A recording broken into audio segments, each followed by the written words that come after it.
Hi everyone, welcome back to my channel. Today I'm doing What Does China Have to Offer You? Part 2. And today I will be talking about the employment opportunities, in particular the ESL field, or alternate acronym for English Second Language, teaching, which is what I do. I work in a kindergarten, and that is because that is where I can work because of my qualification. I don't have a teaching degree. If you have a teaching degree, you have more opportunities in terms of where you can teach. I almost forgot. I go by Zamizi, and if this is your kind of content, please like, comment, and subscribe. Okay, thank you. Basically, these are the things you're going to need first. Let me just start there. These are the things you definitely need to have with you before you're eligible to get this job. Okay, so you have to have a passport. A passport will take you about 2 to 4 weeks. Go to Home Affairs, and it's gonna cost you 400 rands. Last I checked, might be more. Not too sure. Now, the thing that you actually have to apply for first is a police clearance certificate.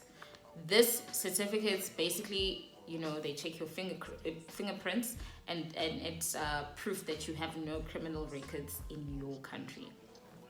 This certificate is valid for about 6 months. So once you get it, you can use it, but it expires. So if you it expires. So right now, I'm in China, and my police clearance certificate has expired.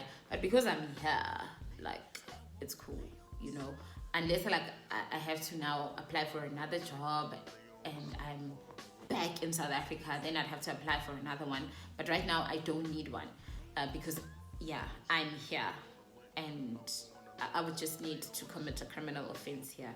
Don't do that, please. The criminal justice system here is rough. It's rough with the human being. Fines are ridiculous, and I mean, if you're a foreigner, you can just disappear. Okay, so please, if you get into China, don't do any criminal activities. Do not. I digress. Get a police clearance certificate, from the SAPS. That is gonna take you a long time. It's gonna take maybe 2 to 3 months. It should take 6 weeks, but South Africa.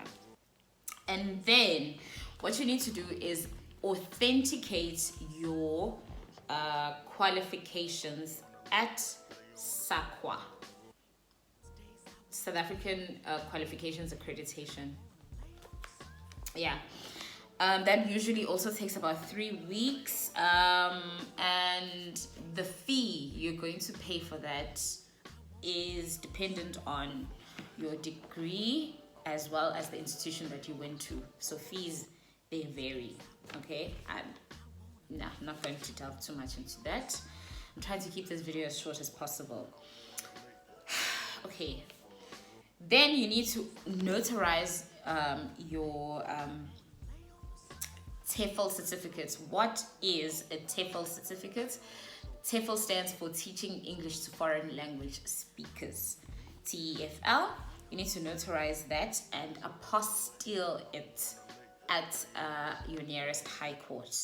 That should be free. That definitely should be free.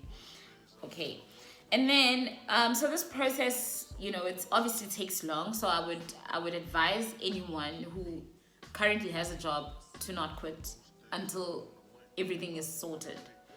Do not quit your job. It takes quite a bit of your time. So you notarize your TEFL certificates and apostille it at your nearest high court. Then you're going to take your police clearance certificates once it comes out. Take your police clearance certificates, your qualification, your degree. It has to say degree there. I actually have a BTech, so it's not a full-on bachelor's. I just have a BTech but because it says degree there, it's fine, it's acceptable. There are countries that actually, wow, guys, I go off on a tangent all the time. There are like countries like South Korea that accept a diploma. So you can also try that avenue as well. You don't have to. If you want to come to China though, you need a degree. So yeah, I'm back. Take your police clearance certificate, your qualification, your TFL certificate to DIRCO. DIRCO is the Department of International Relations and I forgot. DIRCO. DIRCO. Okay, take all of those to DIRCO for authentication. Now this is also free, and you're going to fetch this the next day. Oh, what I didn't mention was the notarization, apostilling. So let's go back. Apostilling your TEFL certificates is free, but notarization might not be free. Again, but if your recruiter knows people who knows people, you shouldn't have to pay for that. Okay, like I said, I didn't pay for much, honestly. Yeah, so that should be a small fee, but taking it to DIRCO is a free process, and that will take you. Oh, it will. Yeah, you fetch it the next day. You have to fetch it the next day. Okay. After that, you do a medical examination. Again, the costs are dependent on which place you go to do your medical exam. You can go to your government hospital to do that, which would be free, relatively. I chose to use a GP at the surgery by my place of residence, Emlazi. And I didn't. How much did I pay? It didn't cost me too much. Well, relatively, I think I spent about 1,000 rands for everything. The tests that they conducted, like the blood tests, as well as something called an ECG, tests your functionality of your lungs and stuff. They do like weights, check your eyes. You know, basically just to say that you're a normal, functional, healthy human being. China does not accept people with HIV. This is sad, but they do not. So this is why the blood test is very, very important. If you, unfortunately, you can't go through.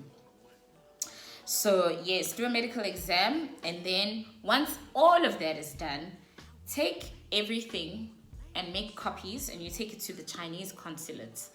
You can Google that and find out where your nearest one is. I know that there are ones in Durban, Cape Town, Joburg, those Pretoria, those 4 areas. I know that there are offices of those. So take it to the nearest one that you can get to. Take everything with you for further authentication. I don't know how many times I've said authentication, but it's like certifying, but not, okay?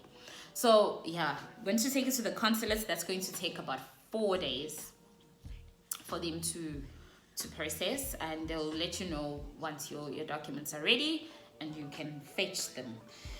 Now you're going to then scan all of these documents, and there's like once the consulate, the Chinese consulate has authenticated your documents, they're gonna put a seal on them.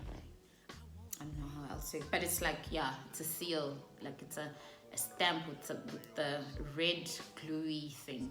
Okay, they're gonna put a seal on them. So you're going to scan all of this, including the seal, to send to the school. Once the school has given you a job offer, so they're gonna give you an offer letter, and you're going to read through it, and if you're happy with the contents of it, you're going to sign it, and you're going to scan everything and send it to them. Some places, like in where I am at, I had to send through the originals as well. in the past, they never used to require that, but labor bureaus differ according to the provinces. Again, China has provinces that are sort of self-regulatory. So different, provinces act differently for different things, So I had to send my documents. I remember my recruiter was a bit scared about that because he'd never had any of his candidates have to send through original documents. But we did it, so like everything, guys. I sent my degree. I sent my degree away. But anyways, that's and that's gonna be at your own cost as well. I did tell you that I didn't have a lot of money because I had been unemployed for like 6 months or something. So again, that is those are costs that the agent here in China, the one that was working for the school that employed me, were willing to foot, but then obviously I had to pay them back. It wasn't a lot. I think they said it was like, to courier the documents, they were like, it was 600. Yeah, it said 600 rand. So yeah, I had to pay them back. And then that's going to lead you to wait now. Wait for about maybe a week, maybe 2 months. Remember how I kept telling my friends and family that, okay, I got the job, y'all, everything is going well. And then it's like, Hambanin. And I'm like, I don't know. But as soon as everything is approved, like the labor bureau here approves everything, it's like pack and go, same time. So I was like waiting, and then all of a sudden it was like, okay, tomorrow we need you to come here, like ASAP. So yeah, like even my goodbyes were very awkward because I flew from Durban to Joburg and then from Joburg to China, and because I still had to fetch my visa, which is something I'm going to get into just now. I still had to fetch my visa. Like, it meant that I had like about a day and a half where I was still in South Africa, but I'd said goodbye to my family. Very orcs, but anyways, yeah. Okay, so where was I? You're going to wait for your invitation letter from the school. This invitation letter takes about a week to 2 months, like I just said, and this letter is what you're going to need along with your passports and passport photos. You're going to take it to the Chinese embassy, and you are, wow, I think I just lied. Okay. But anyways, you're going to take these to the Chinese embassy. Again, there should be one in Johannesburg, Durban, Cape Town, Pretoria. You're going to take those, your letter, invitation letter, your passport, and some photos to the Chinese embassy for a visa application. You do not pay then for your visa. The visa is about 900 rands. Yes, you pay when you get it back. So the visa application is about 4 days. So you apply for your visa, wait for 4 to 6 days, and they will call you, working days, so excluding weekends and holidays. Then you wait for them to call you back, and and then you come and you fetch it. Once you have your visa, you are then able to book for your flights. And I would advise people to have a lot of passport photos. They always need them for something, somewhere. I don't know how many passport photos I had, but like just do a lot of them. Maybe like 20. Just have 20 little passport photos because they're always necessary everywhere. Okay, so that basically sums up the process and the requirements for getting employment in China. I hope I covered everything. If there are questions, comment, I will happily answer as much as I can. And see you again soon. Bye.